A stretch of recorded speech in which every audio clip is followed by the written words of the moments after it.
Sophie Hardy and the Internet Implant by M.R. Dale. Narrated by Leona Hall. Chapter 19. The Rescue.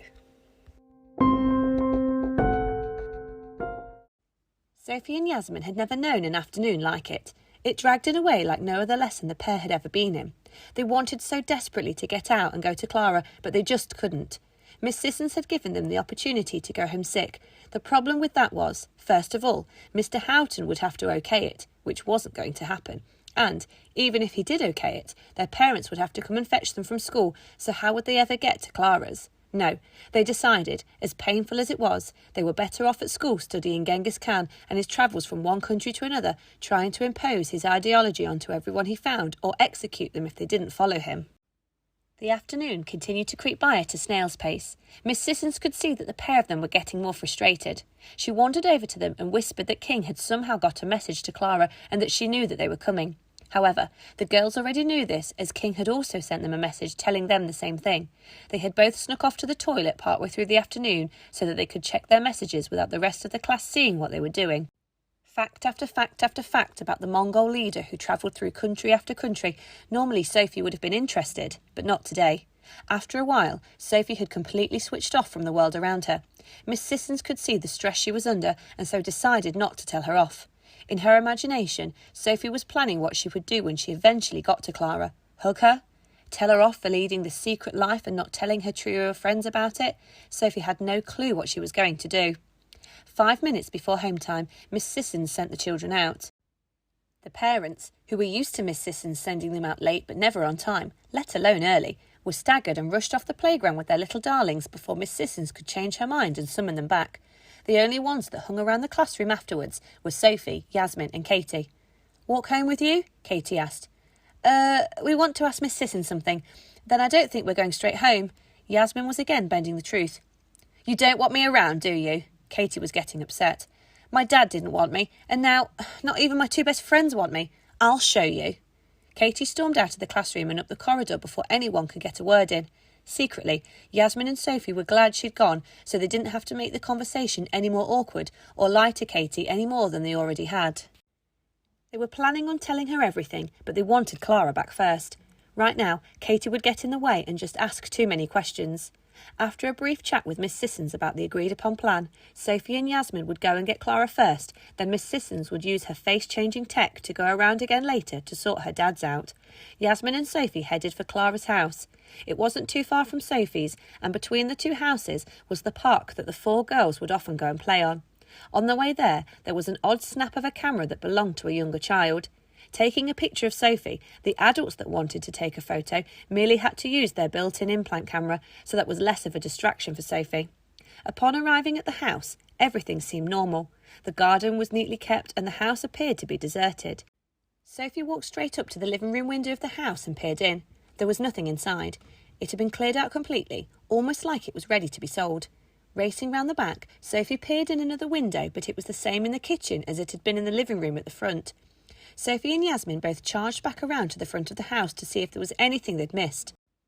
Finding that it was just a perfectly empty village house, Sophie contacted Miss Sissons. "There's nothing here," she said. "That's not possible," Miss Sissons replied. "We know Clara is in there." Sophie turned away from the house and zoned into her implant. As she looked at the air in front of her, something leapt across the corner of her eye. "What was that?" she said to Yasmin. "What was what?" Yasmin replied. Sophie turned away so that she was facing up the road at the right angles to the front of the house. Something else flashed past the corner of her eye. "That!" she said again. Yasmin looked confused by the apparent hallucination her friend was having. "Is it a perception filter?" Miss Sissons asked over the radio. "A what?" Sophie asked. "What happens if you zone out while looking at the house? Look at the air in front of it, not directly at it," Miss Sissons instructed. Sophie and Yasmin both did as they were instructed, and as they looked in front of the house, a completely different picture was painted. The grass was overgrown to at least twice the height of Sophie and Yasmin. Litter had been thrown onto the path up to the house, and from what the girls could see, the house itself was in a huge state of disrepair. "It's a tip," Yasmin exclaimed. "That's a perception filter," Miss Sissons began to explain.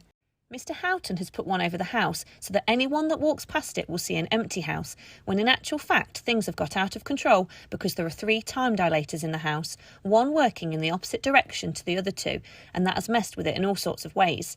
If he hadn't have put the filter on, then we would have found them instantly. Not only that, but it kept the implants from being scanned as well. I can't believe we didn't think of that. Is that why when my mum came round she said she couldn't see anyone? Sophie asked, glad that her mum wasn't going mad. Exactly, Miss Sissons replied. Clara and her dad's will be in there, but you can only see her because you've seen through the perception filter. Now that you've broken it, everyone that walks past will be able to see what estate it's in. Miss Sissons was correct, and Sophie immediately noticed an elderly couple who walked past the house and tutted at the state it had been left in. Yasmin shrugged as if she wasn't really bothered what had caused the mess and started to fight her way through the undergrowth. It took them both a good 5 minutes to fight their way through the tall grass. There were large insects and bugs scattered throughout the grass. They also had clearly been affected by the time dilators. At one point, Yasmin screamed and sent a giant ant flying. As soon as it left the garden, though, it returned to its regular size and scurried across the pavement. When they did finally reach the house, Yasmin rubbed some of the dirt off the living room window. I can see her dad's. Look, there they are, on the chairs. Yasmin gestured for Sophie to come and see. She had to look hard through the lace curtain that was draped across the window. Sophie's Uncle Matthew had said it stopped the sunlight from beaming onto the TV. After allowing her eyes a few seconds to adjust, sure enough, there were her two uncles, Matthew and Josh. One sat on the settee and one in the armchair like they were just going about ordinary business of watching TV. They had the choice of watching on their implants, but didn't like to be antisocial to Clara. Without thinking, Yasmin tapped on the window. Neither of them moved. Let's find the front door, said Sophie, realising it wasn't going to be easy with all this grass. But the two set off and eventually found it. Yasmin tried the handle. It was locked. Do you think King has some kind of lock-breaking equipment in the shadow warehouse somewhere? We can do some fancy wizardry to open the lock like you see in the films. Sophie just shook her head and asked Yasmin for a leg up. Once up, she started feeling around on top of the door frame. A split second later, armed with the key her uncles always hid up there, Sophie was back on the ground unlocking the door. Yasmin was clearly disappointed that she wasn't allowed to try out something new and exciting. Slowly, Sophie pushed it open. The sound of the TV emanated from the living room. It must have been left switched on for the entire 6 weeks. Sophie had been told by Miss Sissons to not touch anything as it might have a bad effect on Clara's dads when they woke up. So they ignored the sound and ventured upstairs to Clara's bedroom.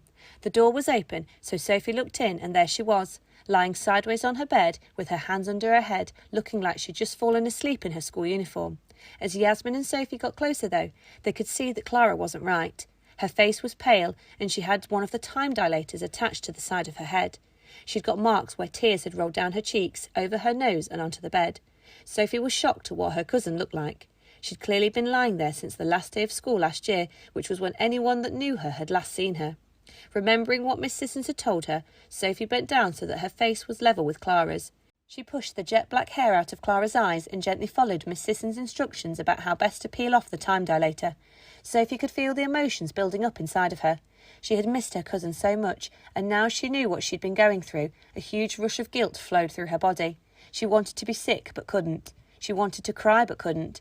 She was feeling so many emotions all at once, and she wished her mind would just pick one. When Clara started waking up and rubbing her eyes, Sophie's mind decided on joy. She burst into a huge smile, and when she had time to come to terms with where she was, Clara also smiled an enormous smile. The pair flung their arms around each other as Clara sat up. Yasmin sat on the bed next to Clara, and the three girls all just hugged. None of them said anything. They just shared the grief and the sorrow that the last 6 weeks had brought. They had missed each other terribly, but now they were back. Life was nowhere near the same, but the three of them had each other, and for that short time, nothing else in the universe mattered. After a minute or two, Clara just murmured through an onslaught of emotions, "Thank you."